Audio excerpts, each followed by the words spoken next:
Na-invite na naman nga tayo. Oo, ewan ko ba? Bakit parang nararamdaman nilang wala na kaming pera? Kaya parang gusto nilang ilibre kami palagi.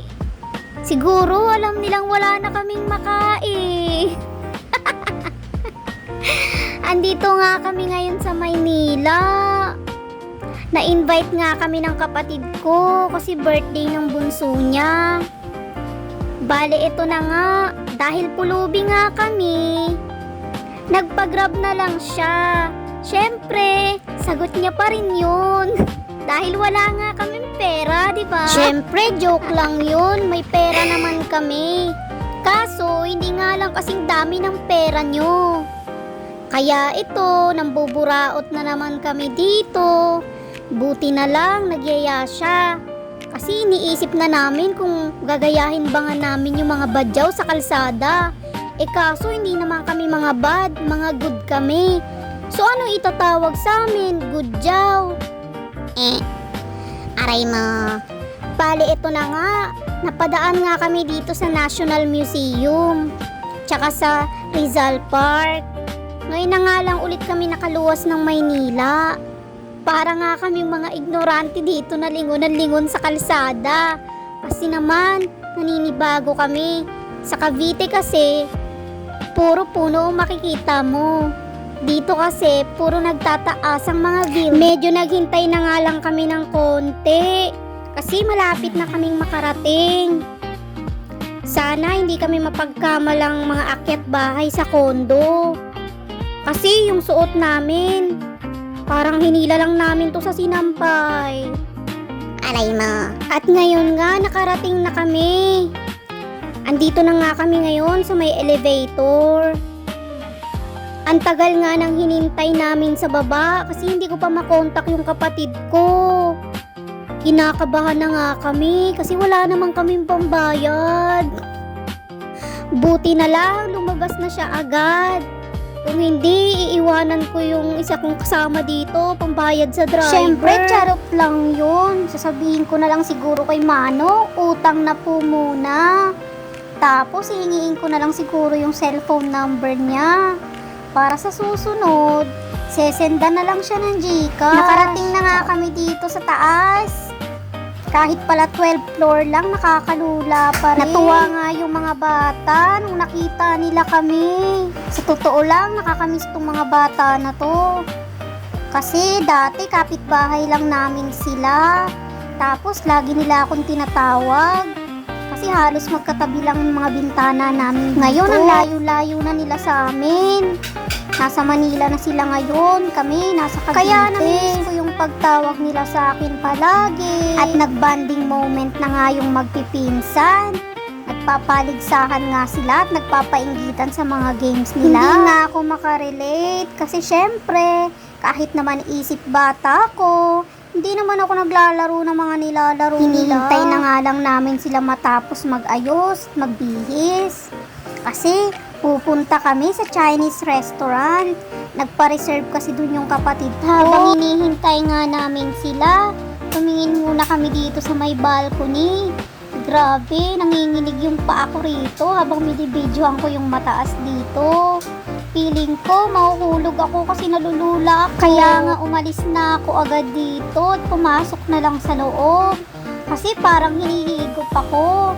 Tsaka parang may nagbubulong. Tumalon daw ako.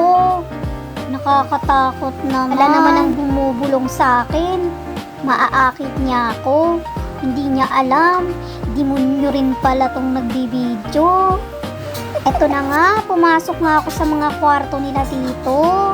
Binidyohan ko na lang ang kwarto ng mga bata. Medyo magulo pa nga ang kondo. Kasi wala pang nakukuhang kasambahay yung kapatid ko. Looking nga pala siya ng makakasama nila dito. Kaya kung available kayo o kaya naghahanap kayo ng trabaho, i-message nyo lang ako. Gusto niya nga palang kasama dito yung may experience na mag-alaga ng mga bata. Tsaka yung masipag at mapagkakatiwalaan. Gusto niya rin sana yung mga medyo may edad na, like mga 40s to 50s. Kaya kung may kilala kayo o kaya interesado kayo, i-message nyo lang ako. para ire-refer ko kayo sa kapatid ko. Busy na nga ang mga bata dito sa paglalaro. Ngayon na lang kasi sila ulit nagkita-kita. Kaya parang sabik na sabik sila sa isa't isa. Kanya-kanya nga silang pasikatan dito. Kung hindi nyo na itatanong, yung mga pamangkin ko nga palang to, half Chinese sila. Walang nagtatanong. Aray mo. Hinihintay ko na nga lang yung kapatid ko ritong matapos magbihis o kaya mag-asikaso. Hindi ko alam kung magpapalit pa ba siya ng costume o meron pa siyang hinihintay na himala. Charing. Bali, hinihintay na nga lang namin yung pinabook namin sasakyan. Medyo matagal kasi mag-book dito. Kaya habang naghihintay kami, nag-video-video muna ako ng mga ginagawa nila rito. Nagkukwentuhan lang naman sila at nagkukulitan. Bali, tumawag na nga yung sasakyan namin. Kaya lalabas na rin kami ngayon. Bali, dalawang sasakyan nga pala yung sinakyan namin. Yung isa, dun yung mga bata. Tapos yung isa naman, dun kaming mga malalaki. Aray mo. Natagalan pa nga kami dyan. Kasi yung nirent namin na car, inalisan kami bigla niyang kinansel. Iba rin ang topak no ni kuya. Bigla na lang nag-walk up. Gihintay na nga kami ng sasakyan namin dito sa labas.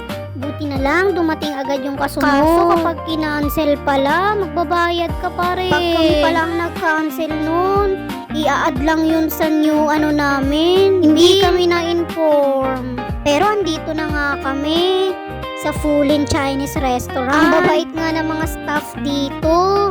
Kasi pagpasok pa lang namin, nakasmile na sila lahat. Tapos ang warm ng welcome nila sa amin. Na para bang ang tagal-tagal na namin magkakilala since birth. Okay ang mga staff dito. Unlike sa ibang restaurant, parang ayaw magpakain. Aray mo. Meron nga pala silang mga nakadisplay dito ng mga fresh na seafood. Palutang-lutang sila dito sa aquarium Ang nila. lalaki nila lahat. Tapos ang lulusog pa. Sobrang kaya fresh. Kaya makakasiguro ka na fresh talaga yung iluluto nila para sa'yo. Umakyat na nga kami sa hagdanan. Kasi nagugutom na yung mga kasama ko. Na para bang hindi sila nananghalian. Pag-akyat nga namin, sinalubong kami ng mga pamangkin namin. Nandito na pala sila. Bali kami nga lang pala yung tao dito. Kasi late na rin naman. Sinadya siguro ng kapatid ko na ganitong oras magpabook. Kasi yung kapatid ko, kung hindi nyo itatanong, super Filipino time siya. Kaya pag sinabi niyang kakain kami ng 8, for sure, 10 na yun. Kapag sinabi niyang OTW, hindi yun on the way. Ibig sabihin nun, on the water. Naliligo pa lang siya nun. Pumasok na nga kami dito sa loob ng reservation room. Naka-ready na nga dito yung mga gagamitin naming plato, kutsara at baso. Hintay nga lang kami rito ng saglit habang umu-order pa yung kapatid ko. Sinabihan niya nga ako na pumili rin. Kaso, puro Chinese cuisine naman ito. Hindi kasi ako familiar sa mga ganitong luto. Kaya baka yung mapili hindi rin naman namin magustuhan. Kaya siya na lang yung pinapili namin. Ang attentive nga ng mga nagsiserve dito. Kasi kahit kakaubos ko lang nung tiko, naglagay ulit si kuya. Kaya ang nangyari, nakalimang tsa ako. Buti na lang di sumakit yung tiyan ko. At eto na nga, dumating na yung mga pagkain. Nagpapalakpakan ng mga bulate ko. Kasi kanina pa sila nagre-reklamo. Gusto na nilang kumain. Sabi ko diet na ako eh. Kaso dahil minsan lang naman to, tsaka libre naman, go na natin to. Kakain na nga kami dito. At habang bino-voice over ko nga to, nagugutom na naman ako. Naaalala ko na naman yung masasarap na pagkain lumipas. Kaso yung mga pagkain na yun, na-i-flash ko na. Masasarap nga rin yung mga pagkain nila dito kahit di kami familiar. Kaso ang naging problema ko lang dito, yung hipon nila. Hindi kasi pang social tong dila. Nung tiknikman ko kasi yung hipon, parang lasang alak siya at ang tapang ng pagkaalak niya. Hindi pa naman ako lasinggera. Mapapatoma mo lang ako ng kape. Pero hindi ng alak. Kaya siguro nanibago yung panlasa ko. Siguro ito yung tinatawag nilang nilasing na hipon. Pero dahil Chinese yung hipon. Hindi sila nagkaintindihan. Kaya nga ang kinain ko na lang dito, yung mga ano na lang sa panlasa ko, mga familiar. Nakakaloka, hindi talaga pwede sa pangsosyalan. Konti nga lang yung kinain ko.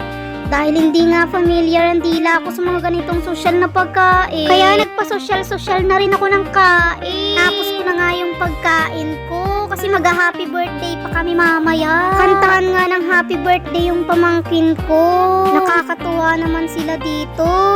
Feeling ko tuloy ako yung my birthday. Inulit-ulit pa nga nila yung pagkanta na yan. Meron pa nga silang Chinese version ng happy birthday. Hindi ko nga masabayan kasi ang alam ko lang na version yun sa Korea. Kakanood ko to ng K-drama eh. Next time, Chinese drama naman panunuorin ko para makarelate naman kahit papano. After nga niyan, naghiwa na ng cake yung pamangkin ko. Nagulat nga ako. Kasi ang galing niya mag-slice ng cake na para bang hindi siya 5 years old. Pagkatapos nga niyan, tinikman na rin namin yung cake. Sila na rin ang nag-slice. Napaka-attentive talaga nila. Kahit di mo sila sabihin, alam na nila agad yung gagawin. Tapos nga namin ditong kumain. Ang pamangkin ko, sinulit nila yung mga lobo. Wala silang tinira kahit isa, pinutok nila lahat. Na para bang sulit na sulit yung bayad. Natatawa na nga lang sa kanila yung mga crew. At natutuwa na rin kasi napakamasayahin ng mga batang to. Tapos nga ng kapatid kong magbayad, kinabahan pa nga siya kasi hindi gumana yung card niya. Buti na lang inulit. Tinopak lang pala. Kung hindi, maghuhugas kami ng plato dito. Imo. Daming ang lobo hanggang sa paglabas namin. Talagang sulit na sulit ang pagod ng mga crew sa mga batang ito. Bababa na nga kami ulit ng hagdanan. Kasi nga, nandyan na yung car na nirent namin. Kaso pagbaba namin, kinancel ulit. Buti na lang sila na yung nag-cancel kasi pag kami, bayad na naman kami. Ganun pala yun, ang daya naman nila. Habang naghihintay nga kami ulit, tumingin-tingin nga kami ulit dito sa mga fresh na seafood. Hindi pala biro yung mga presyo nila dito. Ang mamahal, merong 2.5 ang kilo, 4.5, 5.5, at may pinakamahal pa nga dito sa dulo. May nakita akong tagpi 15,000 ang kilo. Nakakaloka naman. Galing pa daw kasing China yun. Diba sa West Philippines yun galing? Charing. Sure ba sila doon? Sa China ba talaga yun? Ayaw na nga natin i-topic yan. Baka may manood na Chinese. Kaso hindi naman maiintindihan pala to kahit manood siya. Laki ng lobster dito. Parang gusto ko silang i-take home. Kaso maraming nakabanta. Marami din pala ditong mga isda. Hindi ko naman kilala yung itsura. Kasi ang kilala ko lang na isda, bangus, tilapia, lapu-lapu, tulingan, at matambaka. Isama mo na rin yung dalagang bukid na kulay orange. Tuwang-tuwa nga yung mga bata dito kasi nakikita nila ng harap-harapan yung mga malalaking seafood. Meron pang lobster dito na ang sama ng tingin. Akala niya siguro iluluto ko siya. At eto na nga, lalabas na kami. Kasi andyan na yung car. Di na pala kami nag-rent kasi yung kapatid ko nang maghahatid sa amin pa uwi. Buti na lang para ma-relax din naman kami. Kasi pag iba yung nagdadrive, medyo nakakaila. Kaya nga ito, on the way na kami sa bahay ulit. Pauwi na kami. Ang saya ng araw na to. Sana sa susunod may mag-invite ulit sa amin. Salamat sa panunood. Bye!